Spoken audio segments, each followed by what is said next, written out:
کسی نہ کسی طرح عمران خان کو کسی کیس میں پکڑ کے جیل میں ڈال دیں. یہ جو ملٹری کورٹس کھولے ہیں اس کا بھی صرف ایک ہی مقصد ہے کہ کیونکہ عام ان عدالتوں میں کسی بھی عدالتوں کے اندر کوئی بھی کیس نہیں کھڑا ہوتا کیونکہ وہ کیس ہے ہی کچھ نہیں, بوگس کیسز ہیں.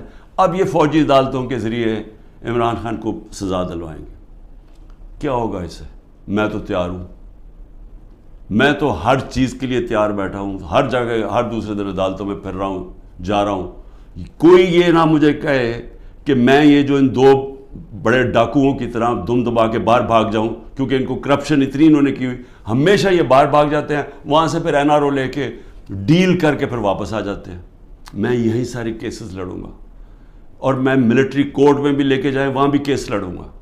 لیکن یہ یاد رکھیں کہ مجھے ایک آدمی کو باہر رکھنے کے لیے جو آپ نقصان پہنچا رہے ہیں پاکستان کو, سارے پاکستان کی عدلیہ کے نظام کو, جو پاکستان کی ڈیموکریسی ہے, جو پاکستان کے ادارے تباہ کیے جا رہے ہیں, یہ جو جھوٹے کیسز بنائے جا رہے ہیں. سوچیں کہ یہ جب آپ پولیس کو اس طرح کام کروائیں گے پولیس سے تو وہ اپنے بھی کام کریں گے. جس طرح میں نے ابھی کہا کہ ہر جگہ پیسہ بنا رہے ہیں آپ کہ جی جیو فینسنگ میں آپ کا نام آ گیا, اتنے پیسے دے جی, نہیں تو ہم وہ جو 3 MP اس کے اندر پکڑ کے آپ کو جیل میں ڈال دیں گے. تو سارے ادارے, سارا ملک کا نظام تباہ کیا جا رہا ہے. معاشی حالات وہ دیکھ لیں, ملک معاشی طور پہ بیٹھ چکا ہے, آگے کوئی امید بھی نہیں نظر آ رہی. یہ جو بجٹ پیش کیا دنیا مذاق اڑا رہی ہے, پیسہ کدھر سے آئے گا ان کو یہی نہیں پتا.